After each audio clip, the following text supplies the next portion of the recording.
En fait, tout ce que les gens ont raconté, les prophéties, c'est très bien. Mais il dit tout ça se résume en un essentiel. Tu aimeras le Seigneur, ton Dieu, de tout ton cœur, de toute ton âme, de tout ton esprit et ton prochain comme toi-même. En fait, un essentiel relie le Nouveau Testament et l'Ancien Testament. Dans l'Ancien Testament, c'est le livre du Deutéronome, le chapitre 6, à partir du verset 4, le Seigneur dit ceci à Israël. Écoute Israël, le Seigneur ton Dieu est un. Ce n'est pas dit le Seigneur ton Dieu est seul. Le Seigneur ton Dieu est un. Tu aimeras le Seigneur ton Dieu de tout ton cœur, de toute ton âme et de tout ton esprit. Hop, quand Dieu lui-même vient en Jésus, il redit la même chose. Il dit toute la loi et les prophètes se trouvent dans cette seule parole. Aimer Dieu de tout son cœur, de toute son âme et de tout son esprit. Nous y sommes là maintenant. Ça va être la deuxième et dernière partie de mon intervention. Je vais essayer de faire ça court parce que c'est beau cette deuxième partie. On ne pourra pas tout dire. Je vais aller vite parce que le temps est court. Il s'agit, dit Dieu, de l'aimer de tout son cœur, de toute son âme et de tout son esprit. Sacré programme, frères et sœurs, sacré programme. Ce seul essentiel de toute la Bible, puisque c'est cet essentiel qui relie le premier et le deuxième testament, est l'ultime appel de Dieu sur nos vies. C'est la même chose que de dire « il t'invite à entrer ». Puisque cette participation à la célébration de la Trinité suppose un abandon total, puisque Dieu lui-même est abandonné, le Père s'abandonne au Fils, donne tout au Fils. Le Fils s'abandonne à l'Esprit et l'Esprit lui-même gémit vers le Père. Dans la Trinité, il n'y a personne qui maîtrise. Les trois sont tout à fait dons et tu es appelé à y entrer. L'ultime essentiel de toute notre vie chrétienne, je puis le dire, c'est le cœur à cœur avec Dieu, cette invitation au cœur de la Trinité pour participer à cet abandon d'éternité, pour goûter l'amour. Ok, comment ça marche? Il y a une personne que nous connaissons bien. On ne l'a jamais rencontré, mais il a une renommée, là c'est ultra international. Il s'appelle Saint Pierre, le premier pape. Pierre, comme les autres disciples et apôtres, a suivi son maître pendant ses 3 ans de ministère. Il a été pris d'amour pour Jésus, au point que Pierre va dire à Jésus, à la dernière scène, « Même si tous t'abandonnent, moi, je ne t'abandonnerai jamais. Serait-ce jusqu'à la mort, j'irai avec toi. » Vous vous rappelez? Vous vous rappelez? Ok, c'est génial. Non, mais c'est trop beau, le mystère de la foi. Est-ce que vous pensez que Pierre mentait? Pensez-vous qu'il trompait Jésus ou est-ce qu'il le pensait vraiment? Qui pense que Pierre était sincère? D'accord? La majorité en tout cas pense que Pierre était sincère. Moi aussi. Il le pensait. Quand le moment de faire la preuve est arrivé, il en a été incapable. Pourtant, il le pensait. Pourtant, il était sincère. Nous allons comprendre que ce qui est sincère n'est pas spécialement ce qui est vrai. Tu ne peux pas aller avec moi jusqu'à la mort. Mais comme il était sincère, il croyait pouvoir. La sincérité n'est pas la vérité. C'est déjà beau d'être sincère. Et puis Dieu a besoin de ça. Nous allons faire le lien entre cette première étape de la relation de Jésus, de Pierre avec Jésus, avec aimer Dieu de tout son cœur. Nous allons voir comment ça évolue dans les étapes. Tu aimeras le Seigneur de ton Dieu de tout ton cœur. Pourquoi Dieu ne s'arrête pas là? Parce que c'est suffisant. De tout ton cœur, de toute ton âme et de tout ton esprit. De tout ton cœur, ce n'est pas encore la finalité. Pierre aimait son maître de tout son cœur. C'est pourquoi il était sincère et il pensait ce qu'il disait. Mais ce n'était pas suffisant pour passer à l'acte et témoigner du plus grand amour qui est de donner sa vie pour l'autre. Pierre avait une longueur d'avance sur beaucoup. Il avait fait un grand pas parce qu'il aimait tellement Dieu de tout son cœur que son désir était de pouvoir mourir même pour celui qu'il aime. Vous me suivez jusque-là? Ok. C'est ce que le Seigneur va nous donner d'expérimenter dans les étapes de croissance dans l'union à Dieu. Or, ces étapes de croissance dans l'union à Dieu ne sont possibles que pour les personnes qui prennent le temps chaque jour de faire adoration. Si ta vie spirituelle, ta vie chrétienne se résume à la messe du dimanche, tu vas dire, mais de quoi tu as parlé, Amos? Tu ne sauras jamais ce que c'est. Tu vas rester un chrétien toujours fébrile, pour qui puissance de Dieu est étrangère, gloire de Dieu, goût de Dieu, tu ne sais pas ce que ça veut dire, pour toi ça va être des mots en l'air. Combien de chrétiens, je vais commencer par nous les catholiques, ne finissent pas par dire j'ai été chez les protestants parce que dans l'église il n'y a pas de ferveur. Toi tu n'étais pas fervent, arrête d'accuser l'église. Tu n'avais aucune vie de prière. Tu veux quoi? Tu préfères aller chez les protestants où le pasteur te manipule par des mots et puis tu dis oh, ici au moins je sens qu'on me forme. Il te manipule. Mais dans l'église, il y a un tel respect de l'être que tu as l'impression que ton curé ne te booste pas assez à aller prier. Il ne te dira pas d'aller prier parce que la foi est personnelle.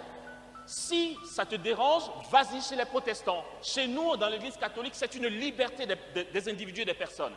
Tu viens à la messe du dimanche, est-ce que ton curé t'a interdit de venir faire l'adoration l'après-midi? Ben non, ne l'accuse pas si après tu ne vis pas de Dieu, si tu ne vis pas les miracles. Et puis tu vas aller chez un mec qui est un vrai gourou, il va te manipuler, tu vas dire « Ah, au moins je sens que je suis le bon petit de quelqu'un. » Ah, qu'est-ce que tu fais pitié en fait? Ta vie chrétienne se résume à la messe du dimanche. C'est la tradition de l'église. Tu as besoin de quelqu'un qui a de la tchatch, qui te manipule pour te dire « Ah, là-bas au moins je sens. » Je vais vous dire quelque chose et je sais que c'est vrai de toute façon, même si peut-être que vous n'allez pas comprendre maintenant, je sais que c'est vrai. Je vais vous dire un truc. Tout l'enseignement protestant et ce qui s'y passe, même dans les miracles qu'on voit, est subordonné à tout ce qu'on vit. En fait, la plénitude de l'Église catholique est dans cette barre et tout ce que l'on vit de zèle et de Christ chez les protestants est dans cette barre. C'est juste que là-bas, on a tellement soif de sensationnel qu'on pense que c'est plus béni qu'ici. Ici, c'est une invitation dans la célébration. Au Sénégal, et puis je dis ça aussi à Boaké, je vais vous dire ça aussi. Maintenant qu'on sait ce qu'est la substance. J'aime le dire et puis je le dis sans scrupule, je suis trop fier de le faire. C'est clair, c'est net et c'est précis. J'aime souvent dire que Dieu n'est pas chez les protestants. Je sais ce que je dis. Amos, tu exagères. Peut-être que tu penses que j'exagère, mais en fait, regardez, une vérité reste une vérité, même si elle peut heurter. Il n'est pas chez les protestants. Oh, oh, oh, Amos, on se calme là. Moi, j'ai été là-bas, j'ai vu des boiteux marcher, des morts ressuscités. Qu'est-ce que tu dis? Mais moi, je ne dis pas le contraire. Je ne dis pas le contraire. Ce n'est pas parce que les boiteux marchent là-bas que Dieu est chez les protestants. Un bon théologien, c'est un bon philosophe. C'est pour ça que dans la formation des prêtres, il y a d'abord le premier cycle de philosophie avant de faire la théologie. Quand tu as compris la philosophie, tu peux expliquer ce que je dis là. En fait, quand on dit être, c'est la présence de la substance. C'est par abus de langage qu'on va dire je suis ici. Enfin, ou je ne sais pas, mais oui, moi je suis ici parce que substantiellement je suis là. Quand on dit tu es là avec ton corps, substantiellement. C'est dans le tabernacle des catholiques que Dieu est, substantiellement. Ils n'ont pas de présence réelle là-bas. Vous voulez savoir pourquoi les miracles s'opèrent là-bas? Notre présence de Jésus ici s'étend jusqu'à vers chez eux parce que Dieu les aime. C'est tout.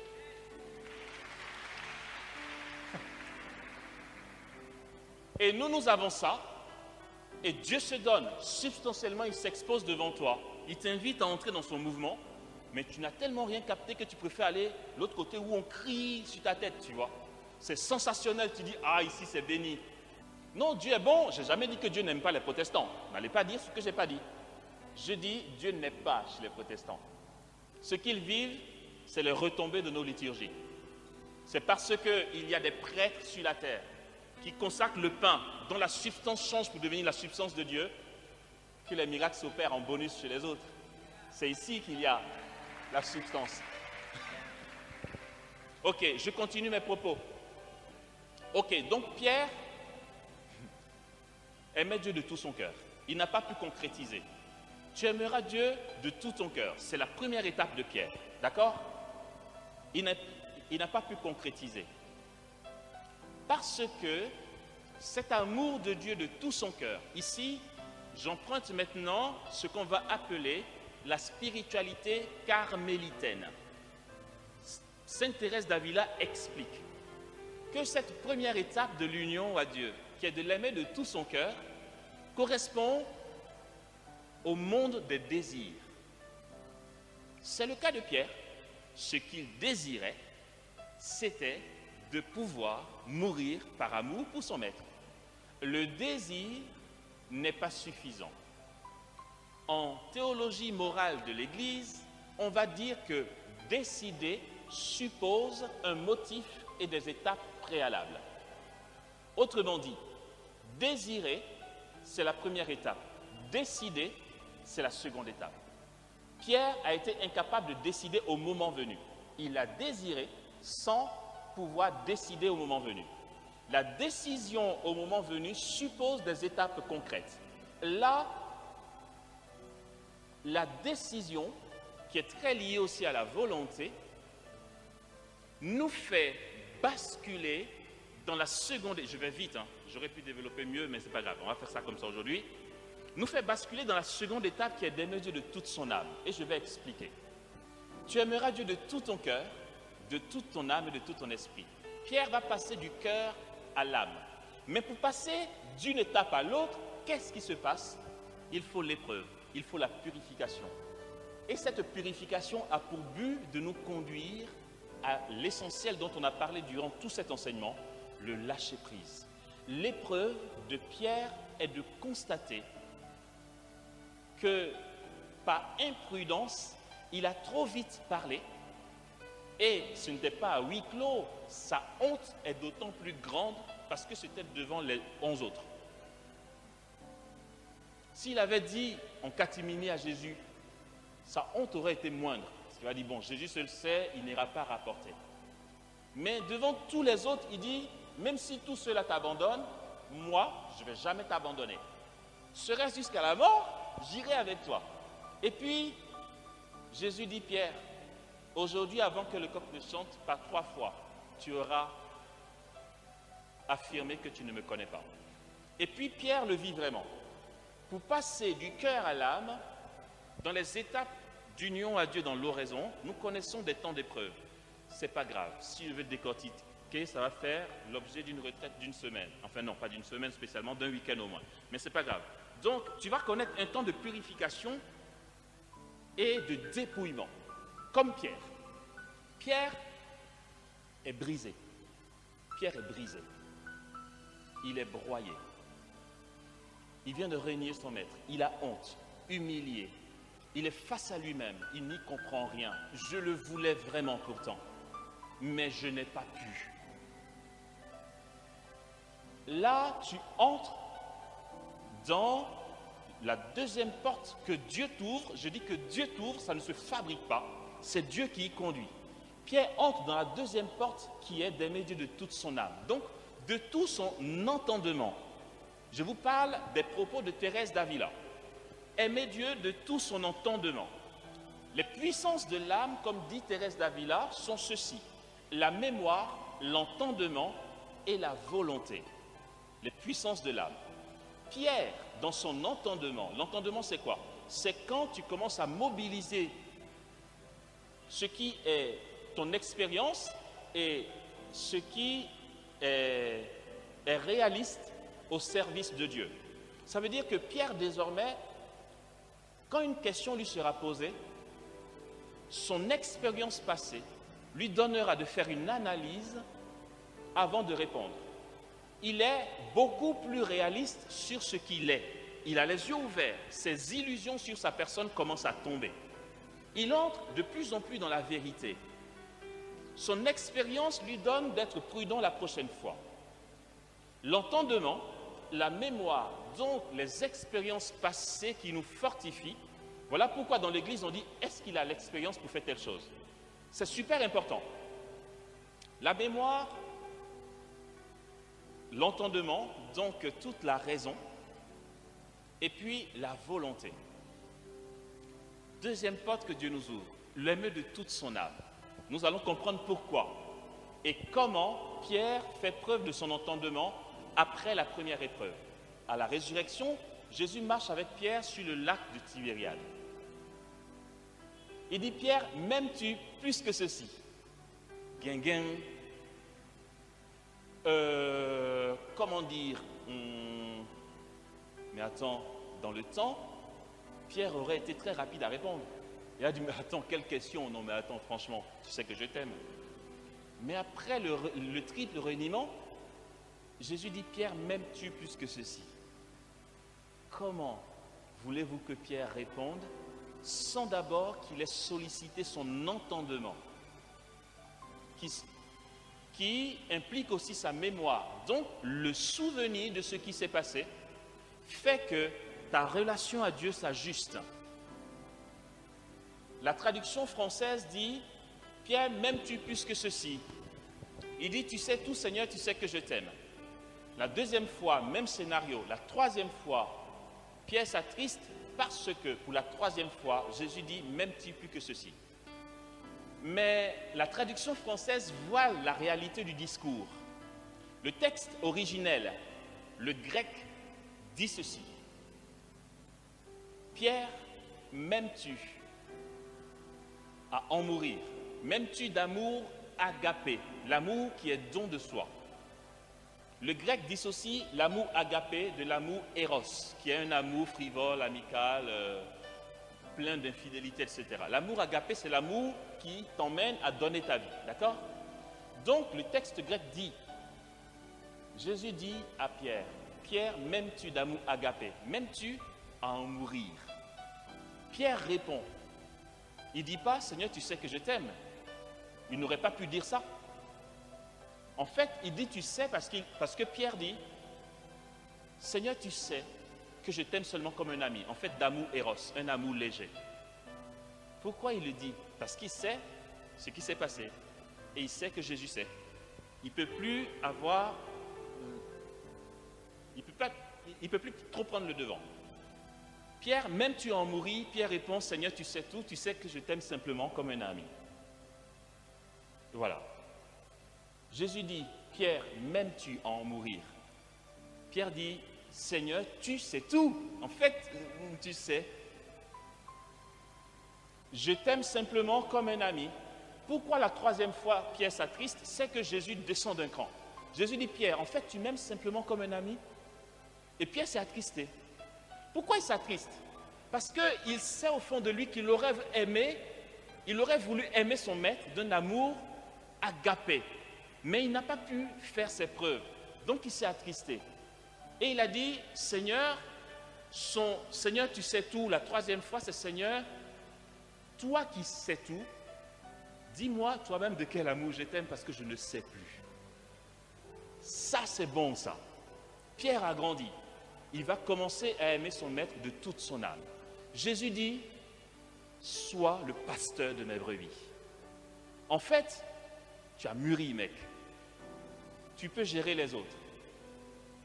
Maintenant, Jésus va introduire Pierre dans la troisième porte, qui est de tout son esprit, quand il va lui dire, quand tu étais plus jeune, tu faisais ce que tu voulais.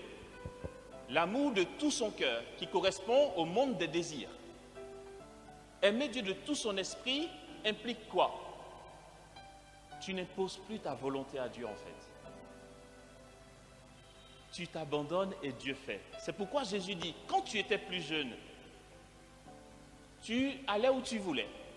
maintenant que tu as grandi, tu lèveras les mains, un autre te mettra la ceinture et te conduira là où tu ne voudrais pas aller.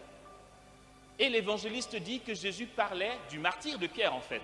Comment Pierre allait le glorifier. Finalement, quand on étudie bien la question, Dieu tient compte de nos sincérités. Pierre était sincère lorsqu'il a dit « Serait-ce jusqu'à la mort, j'irai avec toi ». Jésus n'a pas dit « c'est faux ». Jésus a juste dit « ce soir, tu vas me régner ». Mais Jésus n'a pas dit qu'il ne mourrait pas pour lui. Pierre est vraiment mort par amour pour Jésus. On croit. Il est vraiment mort par amour pour Jésus. Mais ça lui a été donné. Ça n'a pas été ses propres forces. Il a lâché prise. Jésus dit, quand tu étais petit, tu décidais de faire ci, de faire ça. Maintenant que tu as grandi et que tu as compris que tu n'es capable de rien par toi-même, laisse-toi porter en fait. Tu lèveras les mains, un autre te mettra ta ceinture et te conduira là où tu ne voudrais pas aller. Dans les étapes, je finis là, je finis. Dans les étapes de l'adoration, frères et sœurs, le Seigneur, par des épreuves que l'on pourrait développer plus tard, Inch'Allah, je ne sais pas quand, le Seigneur nous conduit à cet essentiel. L'aimer jusqu'à l'union de volonté, dit Thérèse d'Avila. Et l'union de volonté, c'est aimer Dieu de tout son esprit. En fait, l'esprit, comme disent les mystiques, la fine pointe de l'âme, c'est le lieu de la présence de Dieu. Même les personnes possédées d'esprits mauvais, je parle de possession, pas d'infestation, parce qu'il y a les oppressions, les obsessions et les possessions, c'est des cas rares. Même les personnes possédées, leur esprit reste intouchable. Le lieu de la présence de Dieu, on n'y touche pas. Aimer Dieu de tout son esprit suppose vivre de la vie de Dieu. Voici ce que ça veut dire. Ça veut dire que tu n'as plus une volonté frivole de quand tu étais plus jeune pour dire « Seigneur, je veux ça ». En fait, finalement, ce que tu veux, c'est ce que Dieu veut. Tu n'as pas besoin d'exprimer, Dieu sait. Et puis tout ce qu'il prend comme initiative dans ta vie, ça te correspond. Et nous pouvons connaître des personnes qui ont grandi en Dieu. On a l'impression qu'elles ne savent plus ce qu'elles veulent. Tu veux boire de l'eau, ou bien non, tu veux aller à gauche, mais si tu veux, ou bien c'est à droite que tu veux aller, mais vraiment comme tu veux. Vas-y, dis ce que tu veux. Mais en fait, le gars, il n'est plus dans ce détail-là, tu vois. Il sait qu'au millimètre près, chaque jour, il est où le Seigneur permet qu'il soit. Jusqu'à l'union de volonté, dit Thérèse d'Avila, parce que entre le cœur, l'âme et l'esprit, où Dieu t'a fait traverser des épreuves, dans des dépouillements, pour arriver à un lâcher-prise, un abandon, jusqu'à la pauvreté et au dessaisissement, comme Dieu lui-même se dessaisit de tout, tu entres enfin dans cette fenêtre trinitaire où c'est une communauté de personnes qui n'exigent plus rien, une communauté de personnes qui se laissent porter, comme Jésus lui-même dira, ma volonté, ma nourriture est de faire la volonté de celui qui m'a envoyé. En fait, non, ce qui me réjouit, c'est la volonté de celui qui m'a envoyé. Voilà. Et dans la Trinité, c'est cela. Ils ne se disent pas, non mais attendez, hey, toi tu as assez fait, maintenant laisse les hommes voir que je suis le Saint-Esprit quand même. Non, ce n'est pas ça, c'est... Jésus dit, un autre témoignera de moi. Si je me rends témoignage à moi-même, mon témoignage n'est pas valide. Jésus ne retient rien, il ne défend rien, il lâche prise. Et puis l'Esprit, lorsqu'il se manifeste, il ne dit pas, moi. L'Esprit se révèle pour nous donner d'entrée dans la connaissance de la personne de Jésus. Ce n'est pas grave pour lui. Quand il bosse, c'est pour nous révéler le Christ. Il dit l'Esprit que le Père enverra. Ce n'est même pas lui qui dit l'Esprit Saint vient parler de moi. L'Esprit que le Père enverra parlera et vous enseignera tout sur moi. Voilà. Dans la Trinité, c'est des personnes qui ne maîtrisent plus rien, mais qui se laissent porter dans l'amour. Aussi, nous y sommes invités, frères et sœurs. L'adoration implique un dessaisissement, un dépouillement pour entrer dans un mouvement. Et voici ce que ça donne. Je finis vraiment mes propos dessus. Ça me fait penser à une sainte, Sainte Angèle de Foligno. Voici ce que Dieu lui dit. Le Seigneur dit à Sainte Angèle de Foligno, Jésus lui dit, c'est trop beau, Jésus dit, laisse-moi le choix. En fait, laisse-toi faire. Jésus dit, laisse-moi le choix. Et je manifesterai en toi un signe d'ordre supérieur qui vivra éternellement en toi. Ce signe, le voici, dit Jésus. Tu seras illuminé et embrasé. Maintenant et toujours. Tu seras illuminé et embrasé maintenant et toujours. Voici que je mets l'amour en toi, dit Jésus à Angèle de Foligno. Tu seras brûlante, ardente, ivre sans cesse. Tu supporteras pour moi toutes les tribulations. La Sainte dit à la suite de ça, ainsi je ressentis l'onction qui m'a conduit dans une douceur inexprimable au point que je désirais mourir. Elle vivait la manifestation de la Trinité en elle. Elle goûtait le royaume, elle goûtait tellement le ciel que, dit-elle, j'ai désiré mourir à cet instant-là. Et puis, celle qui nous enseigne, cette grande sainte du Carmel, Thérèse d'Avila, que j'ai citée, mais je pense que vous le savez, et nous comprendrons maintenant désormais pourquoi et comment ça marche, et que ce n'est pas seulement pour une élite. Thérèse d'Avila, qui a eu comme père spirituel Saint Jean de la Croix, avait comme seul essentiel leur adoration, cette présence devant la présence réelle de Jésus. Ils se nourrissaient de ça, au point que, bien au-delà de ce qu'a vécu Angèle de Foligno, ils vivaient des états d'ordre mystique que le commun des chrétiens ne peut pas tout de suite comprendre. Les sœurs du Carmel, qui étaient dans le même monastère que Thérèse d'Avila, témoignent en disant que quand nous passions, nous voyions Mère Thérèse et le Père Jean de la Croix en entretien spirituel, ils étaient tous les deux suspendus en l'air en train de parler. Ils l'évitaient. Et Thérèse d'Avila, quand les gens venaient la voir au Carmel, le visiteur était de l'autre côté de la grille, elle était ici. Quand elle priait seule, Dieu la décollait du sol. Elle était suspendue en l'air. Ça s'appelle des états d'ordre mystique. Et elle aurait tellement aimé que ça reste discret, mais quand elle partait au parloir pour rencontrer son ou sa visiteur, son ou sa visiteuse, même là, le Seigneur la saisissait. Et puis, aux yeux de ses visiteurs, elle décollait du sol. Elle s'agrippait aux grilles, vous voyez. Elle disait non, non, non, pas ici, pas ici, pas ici. Et puis, pouf, pouf, pouf, pouf, pouf. Elle décollait. Elle était humiliée par ça. Tout le monde disait, oh, waouh. Et ça existe. Pourquoi on parle tant du Padre Pio qui peut être à deux endroits à la fois? Comment pensez-vous qu'il a fait? Il est entré, il a accepté l'invitation de la Trinité. Il est entré dans ce mouvement trinitaire. C'est cela, un abandon total qui fait que tu ne fais plus des œuvres pour Dieu, des œuvres pour Dieu où c'est tout ton cœur qui le dit avec toute ta sincérité, mais que tu choisis de faire des œuvres pour Dieu et puis tu bricoles. Il s'agit de faire l'œuvre de Dieu, t'abandonner et puis le regarder faire en toi. Il est ton serviteur pour t'élever au rang de serviteur. Et le serviteur, c'est celui qui est abandonné et dont le seul mouvement comble son prochain de la gloire du ciel. Et tous les grands mystiques dont nous parlons, nous pouvons arriver à leur niveau si toutefois nous nous laissons faire. Si toutefois nous acceptons, oui, que Jésus nous dise, comme à Angèle de Foligno, laisse-moi le choix de te porter. Dieu nous comble. On n'a pas besoin de lui dire « j'ai besoin de guérir ». Tu n'as même pas besoin de lui dire « j'aimerais être prospère ». Pardon, enfin, c'est votre droit, je vous en prie. Je ne dirai jamais le contraire. Mais faites. Personnellement, franchement, j'aimerais autre chose. C'est tellement béni quand Dieu lui-même prend le relais. Quand tu es comblé, rien ne te manque. Angèle de Foligno dit, la douceur était tellement inexprimable que je désirais mourir. Quand tu goûtes Dieu, tu goûtes le ciel, tout devient fade.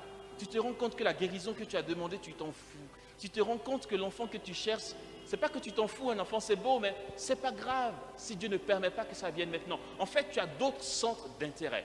Mais comme nous ne connaissons pas ça, on n'a pas de cœur à cœur avec Dieu, on ne prie pas, on ne prend pas le temps devant le Saint-Sacrement, nos trésors sont ailleurs parce que nos cœurs sont dirigés ailleurs, vers les biens de ce monde.